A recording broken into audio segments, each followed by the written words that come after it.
ये कहानी सच्ची घटना है, जहाँ पर आमने सामने की लड़ाई हुई थी।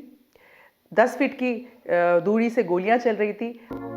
जय हिंद एवरीवन, मैं doctor Sapna Agarwal from I big wonder intelligent school. देखिए, war is a reality and who will know better than a fauji wife, right? और अगर बैटल हार्डन्ड हो तो और भी ज़्यादा।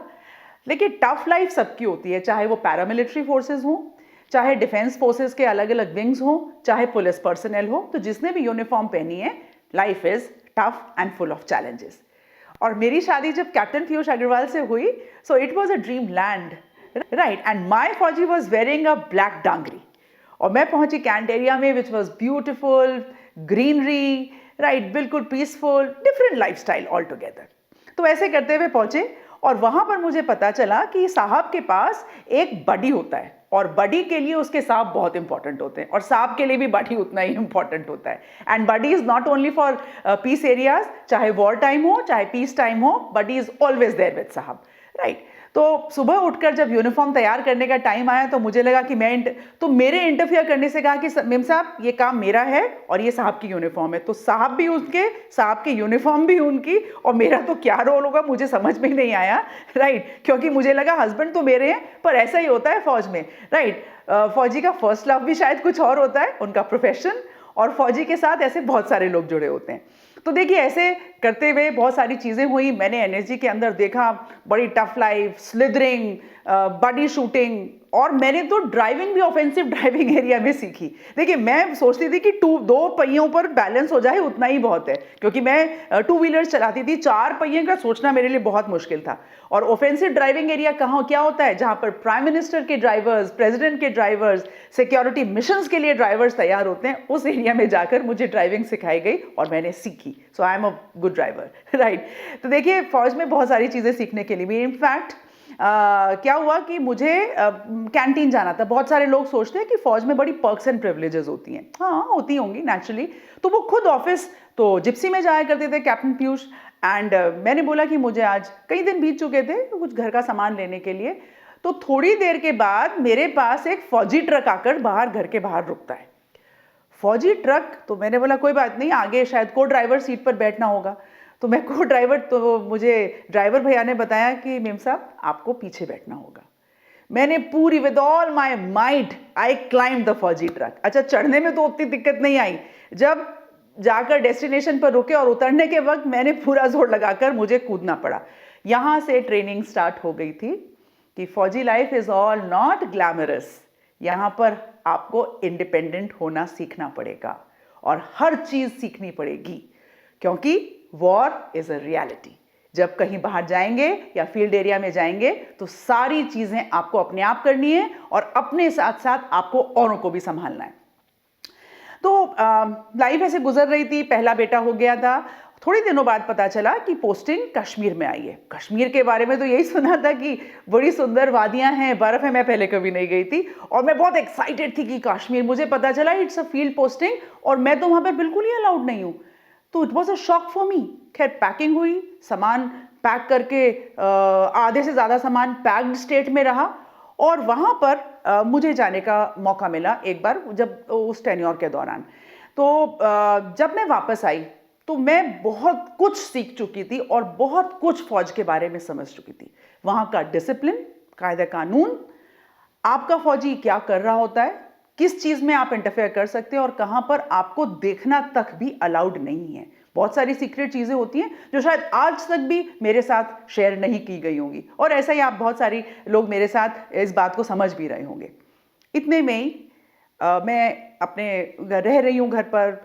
और अच्छा, फौज में ना एक और बहुत अच्छी चीज़ होती है कि जब आपके घर कोई आता है ना, चाहे आप फील्ड एरिया में आपके हस्बैंड पोस्टेड हों, तो कई बार जवान घर पर आते हैं या कोई भी घर पर आता है, so we ensure nobody goes, मतलब घर से हमारे घर से बिना कुछ खाए पिए, वी लुक आफ्टर देम।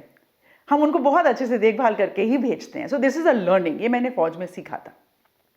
इतने में ही पता चलता है कि युद्ध का ऐलान हो गया है और वहीं पर हैं कश्मीर के अंदर। तो युद्ध, तब तक पता नहीं था कि युद्ध क्या होता है, राइट। ऐसा युद्ध के बारे में सुना था, थोड़ी बहुत फिल्मों में देखा था, युद्ध बॉर्डर पर गोलियां चलती हैं। कश्मीर में तो मैं खुद देख कर आई थी, ऊंची ऊंची पहाड़ियां थी, तो पहाड़ों पर युद्ध कैसे होगा ये मेरी समझ में नहीं आ रहा था। लगभग 41 दिन तक मेरा कोई संपर्क नहीं था। और सबसे बड़ा झटका जब लगा कि जब थोड़े दिनों के बाद आपके पास एक लेटर आता है जिस पर नेक्स्ट ऑफ किन का साइन करके भेजना होता है कि अगर युद्ध में कुछ हुआ तो कौन किसके पास जो भी सारी चीजें आएंगी। तो दैट वाज अगेन, तो एक के बाद एक शॉक लग रहे थे। बट मैंने जैसे कहा कि मेरा फौजी भी बैटल हार्डन्ड और मैं भी बैटल हार्डन्ड हो चुकी थी। मेरे लिए चुनौती सिर्फ ये नहीं थी कि मुझे उसको साइन करके भेजना है, मेरे लिए चुनौती ये भी थी कि कुछ यंग वाइफ्स जिनकी अभी नई शादी हुई थी या मेरे जवानों की वाइफ्स, उनको भी समझाना था कि कोई बात नहीं, युद्ध हो रहा है, वहां पर बहादुरी से लड़ रहे हैं, क्योंकि कोई भी युद्ध इसलिए नहीं जीता जाता है ना, वो युद्ध इस तरह से लड़ सकते हैं कि अगर हम पीछे बहादुरी नहीं दिखाएंगे तो कैसे वो युद्ध जीतेंगे। तो ये लगातार चैलेंज था और मेरे पास भी मेरी सीनियर लेडीज का फोन आता था, हम लोग आपस में संपर्क रखते थे।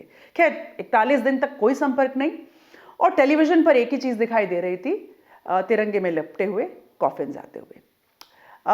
आसपास के लोग भी कुछ अजीबोगरीब बातें करने लगते हैं, लोग आपसे मिलने आने लगते हैं।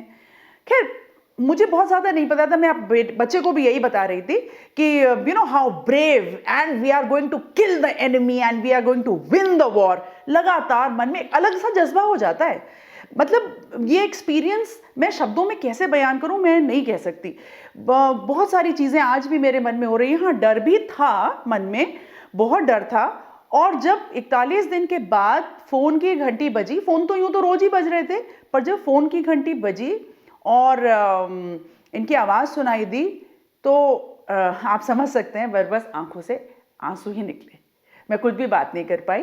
And it was a pride moment कि हम युद्ध जीत चुके हैं। हाँ, मैं उन लकी आर्मी फौजी वाइफ्स में से हूँ कि जहाँ पर मेरा सुहाग वापस आया। मेरे ही साथ की बहुत सारी लेडीज कि जिनके परिवार अभी केवल उनकी यादों के साथ जी रहे हैं। तो देखिए, बहुत सारे लोग पूछते हैं कि जब युद्ध होता है तो आर्मी वाइफ्स क्या करती हैं। आर्मी वाइफ्स को बहुत बहादुरी से जीना होता है, और आपके पास जो बच्चे होते हैं ना, आपको उनको लगातार बहादुरी की गाथाएं बतानी होती हैं। बताना होता है कि उनके पिता एक मिशन पर गए हैं और उसको जीत कर आएंगे। बच्चों को पता ही नहीं होता है।